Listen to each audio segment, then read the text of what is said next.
En enero de 2025, Trump dijo algo que ningún presidente americano había dicho antes. Le preguntaron por los conflictos de interés entre su presidencia y sus negocios. Su respuesta fue directa: descubrí que a nadie le importa y que me está permitido. Esa frase resume todo lo que vas a ver en este vídeo. Según estimaciones basadas en datos públicos analizados por el New York Times, Trump y su familia habrían generado al menos 1.400 millones de dólares desde que Trump volvió a la presidencia en enero de 2025. El propio New York Times advierte que esa cifra es un mínimo. Sus negocios opacos no están incluidos. ¿Cómo se gana ese dinero siendo presidente? ¿Y qué dice eso del sistema político americano? Aquí no hay bandos, solo mapas. Este vídeo se basa en información pública y análisis de múltiples fuentes. Donde hay interpretación, la señalaremos. Hay 5 mecanismos, cada uno más estructural que el anterior. Empezamos por el más grande, en cifras absolutas. Este es el mapa de poder más rentable que ha construido un presidente americano en la historia moderna. En 2021, Trump dijo que las criptomonedas parecen una estafa. En agosto de ese mismo año, es un desastre esperando a ocurrir. 3 días antes de su investidura en enero de 2025, Trump lanzó su propia criptomoneda. 2 días después, Melania lanzó la suya.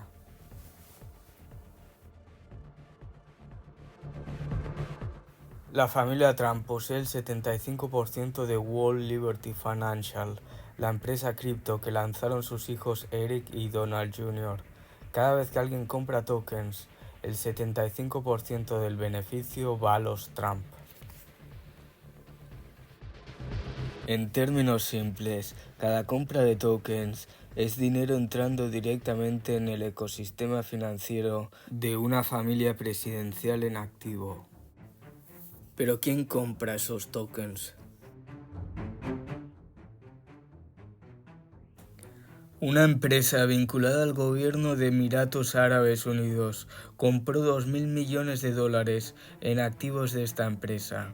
2 semanas después, la administración Trump les concedió acceso a chips de inteligencia artificial avanzados, a pesar de las advertencias de sus propios asesores de seguridad nacional. La Casa Blanca ha negado cualquier relación directa entre ambos hechos. El fundador de Binance, Changpeng Zhao, condenado por blanqueo de capitales, invirtió $800.000 en Wall Liberty Financial. Meses después, recibió un indulto presidencial, una decisión que ha generado preguntas sobre posibles conflictos de interés. En varios casos documentados, la secuencia parece repetirse. Primero el dinero y después la decisión política. Pero aquí el mapa cambia de forma. Lo que viene ahora no ocurre en mercados digitales, ocurre en países enteros. Las criptomonedas son el mecanismo más nuevo y más grande, pero el siguiente es más estructural, porque no se hace con un clic, se hace con un mapa.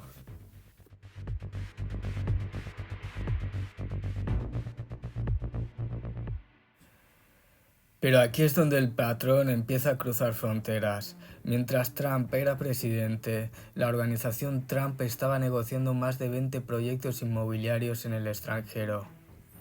Un hotel de lujo en Omán, una torre de oficinas en India, un campo de golf en Riad, Arabia Saudita, un resort valorado en 1.500 millones de dólares en Vietnam. Sobre el resort de Vietnam hay un dato concreto y verificado.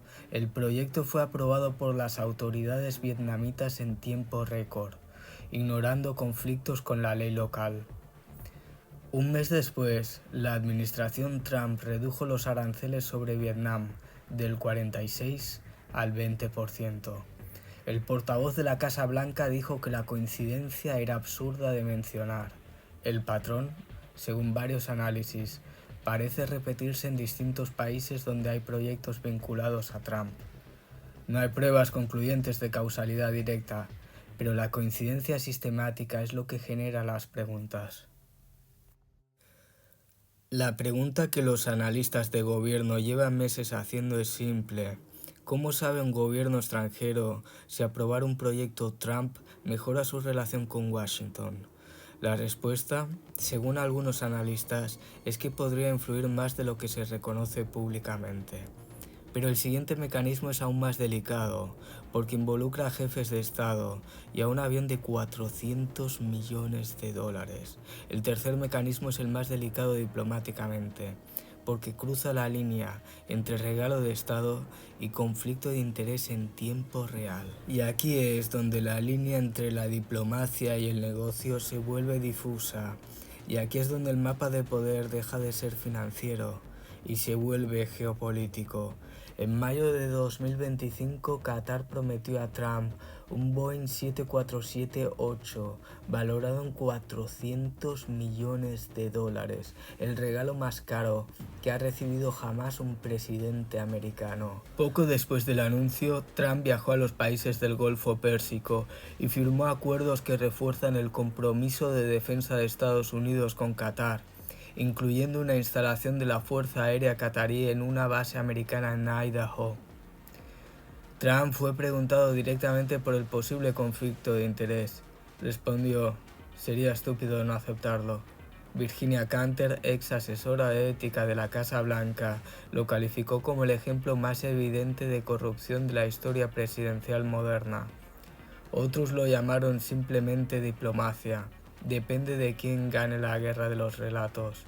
Lo que viene ahora no ocurre en palacios ni aeropuertos, ocurre en juzgados, y nadie lo llama negocio. El cuarto mecanismo es el más invisible, porque tiene forma de litigio legal, y en papel todo parece legítimo.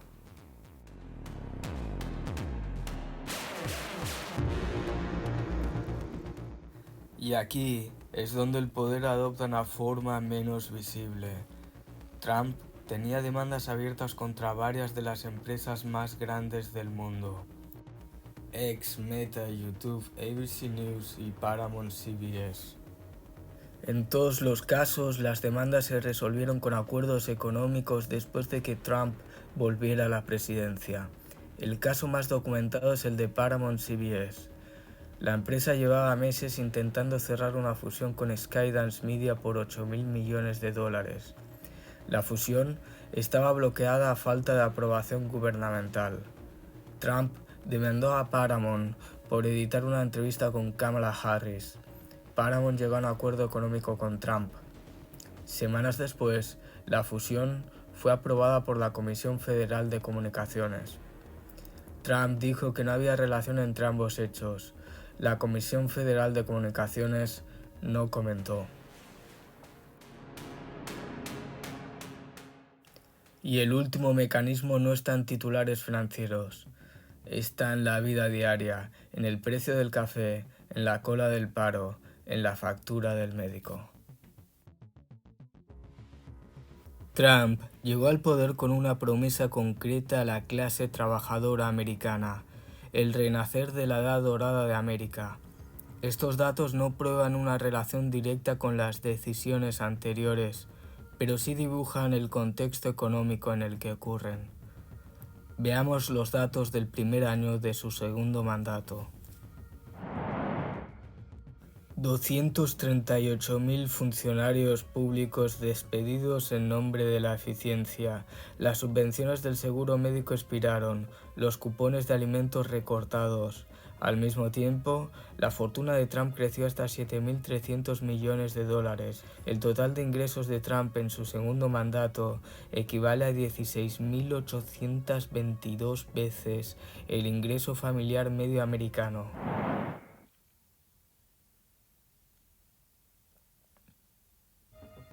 Para algunos analistas, esto no es un error de cálculo, sino el sistema funcionando exactamente como fue diseñado. La pregunta es: ¿diseñado para quién? Lo que hemos visto en este vídeo no es un escándalo aislado. Para muchos analistas no se trata de casos aislados, sino de un sistema. Lo que hemos visto hoy es un mapa de poder, no de territorios, sino de dinero, influencia y decisiones.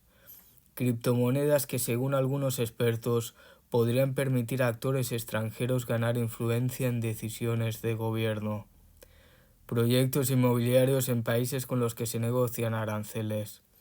Regalos de gobiernos extranjeros, mientras se firman acuerdos militares. Acuerdos extrajudiciales con empresas que necesitan favores regulatorios. Cada mecanismo es distinto. La lógica es siempre la misma.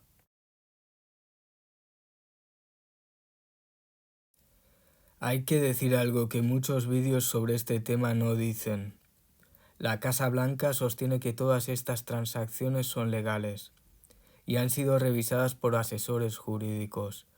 Trump ha dicho repetidamente que la presidencia le ha costado dinero, no que le haya enriquecido. Y hay analistas que coinciden. Sin reformas legales concretas, nada de lo que hemos visto constituye necesariamente un delito. Incluso algunos expertos en ética reconocen que sin una reforma legal estructural, como prohibir completamente los negocios familiares durante el mandato, gran parte de esto cae en el gris legal. La pregunta no es si es ilegal, la pregunta es si debería serlo. Y esa es una pregunta que el sistema político americano lleva décadas sin querer responder. Porque al final, esto no va solo de una persona, va de lo que el sistema permite, cuando nadie lo cuestiona.